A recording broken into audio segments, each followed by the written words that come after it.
Très chers collaborateurs, bonjour. Bonjour à tous. Bonjour encore. Je vous remercie aujourd'hui pour tout ce que vous faites. Voilà. Tous les abonnés, je vous remercie. Mais là n'est pas le sujet du jour. Le sujet du jour aujourd'hui, c'est l'incubation des œufs. Alors, il arrive des fois qu'il y a des éleveurs, des agriculteurs qui n'arrivent pas à avoir un bon taux d'éclosion. Parce que peut-être qu'ils n'ont pas respecté certains paramètres. Parce que déjà, pour avoir un bon taux d'éclosion, il y a quelque chose qu'il ne faut pas oublier. D'abord, il faut commencer par choisir une bonne poule pondeuse. Et lorsque vous gagnez la bonne poule pondeuse, il faut savoir aussi que le coq reproducteur est très important. Un bon coq reproducteur. Voilà. Pour pouvoir avoir des œufs fertiles. Il peut arriver que la poule a pondu et que les œufs fertiles même, c'est un peu la moitié des œufs pondus. Là encore, il y a un problème. Vous voyez? Donc, quand je parle d'œufs fertiles, c'est pour dire des œufs, voilà, qui sont des œufs qui peuvent donner des poussins. Qui peuvent donner des poussins. On dit généralement des œufs féconds. Vous voyez? Donc, lorsque vous avez une bonne poule pondeuse qui va bien pondre les œufs et que vous avez un bon coq reproducteur, maintenant, ils vont se croiser, ils vont faire un croisement, ils vont se reproduire et maintenant, vous trouvez des œufs. Et vous savez que lorsque la poule pond les œufs, au fur et à mesure, vous ramassez pour mettre dans la couveuse.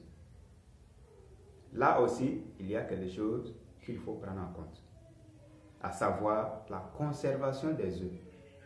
Comment conserver les œufs?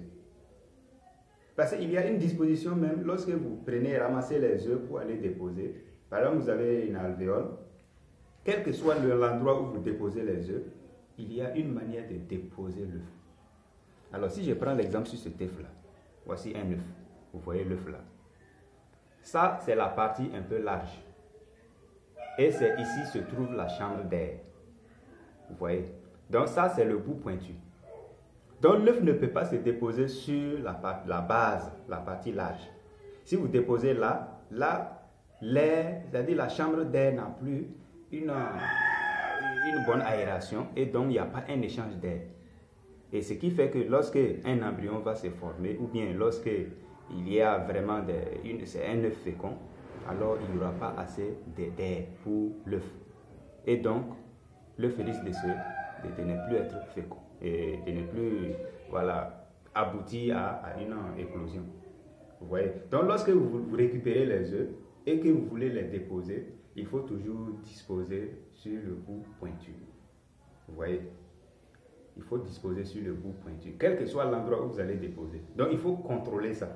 Il faut bien vérifier que vous avez le côté large, le bout large et le bout pointu. Il faut faire la différence.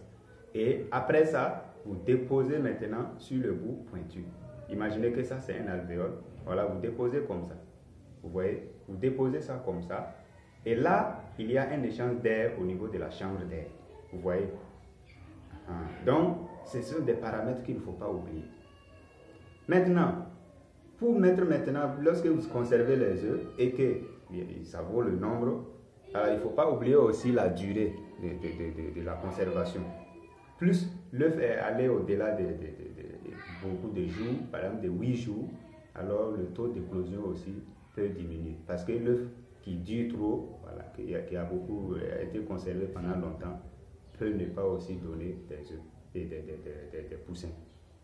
Donc vous ne devez pas dépasser le grand maximum de conservation des œufs, 8 jours, le grand max. Sinon j'allais même parler de 5 jours, vous voyez. Donc lorsque vous ramassez les œufs et que vous les avez bien conservés et que les 8 jours sont respectés, il y a aussi ce qu'on appelle le tri des œufs. Vous devrez regarder les œufs sales, il faut mouiller un chiffon, les nettoyer, il ne faut pas les laver, il faut juste les essuyer. Voilà, parce qu'un œuf sale, ça peut arriver même qu'il y ait des infections à l'éclosion. Voilà. Donc l'œuf sale, il faut le nettoyer. Les œufs un peu fracassés, voilà, fissurés, il faut les écarter. Ça, c'est la première vérification avant la mise dans la couveuse. Il faut les écarter. Vous voyez? Lorsque vous mettez maintenant dans la couveuse, à partir du 5e jour, il y a certains qui vont vous parler d'une semaine. Maintenant, à partir du 5e jour, vous devrez mirer les œufs. Il faut mirer les œufs. Il y en a qui se servent de la lumière de leur téléphone portable, mais je déconseille ça. Je déconseille ça. Il faut chercher un mireur, un appareil, voilà, sur le marché que vous pouvez trouver, voilà, pour mirer les œufs. Vous voyez? Donc, lorsque vous mirez les œufs, il y a certaines choses qu'il faut remarquer dans l'œuf. Parce que c'est la lumière que vous braquez sur l'œuf pour avoir des informations sur l'intérieur de l'œuf.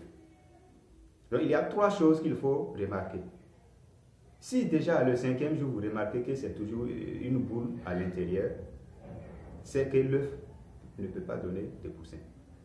Au 5e jour, vous devrez constater qu'il y a des traces de sang, des semblants de traces de sang qui sont à l'intérieur de l'œuf. Là, vous constatez que ce œuf-là peut donner quelque chose. Voilà. Donc sinon, si vous remarquez que c'est toujours une boule à l'intérieur, c'est que ça ne peut pas donner. Ou bien, si vous remarquez aussi qu'à l'intérieur, tout est clair, il n'y a même pas de traces de sang quelque part, c'est que ça aussi, ça ne peut pas donner de poussin. C'est un œuf non fécond. Donc, ça veut dire que vous devrez remarquer que il y a une boule. Voilà, s'il y a une boule à l'intérieur, c'est que l'œuf ne peut pas donner de poussin. Si aussi à l'intérieur, tout est clair, c'est que ça ne peut pas donner de poussin. Maintenant, si vous remarquez qu'il y a des traces de sang un peu, voilà, à l'intérieur de l'œuf, c'est que l'œuf est sur la bonne voie. Voilà, et que ça va former un embryon qui va donner un poussin. Voilà, les amis, c'est ce que j'avais à partager avec vous ce matin.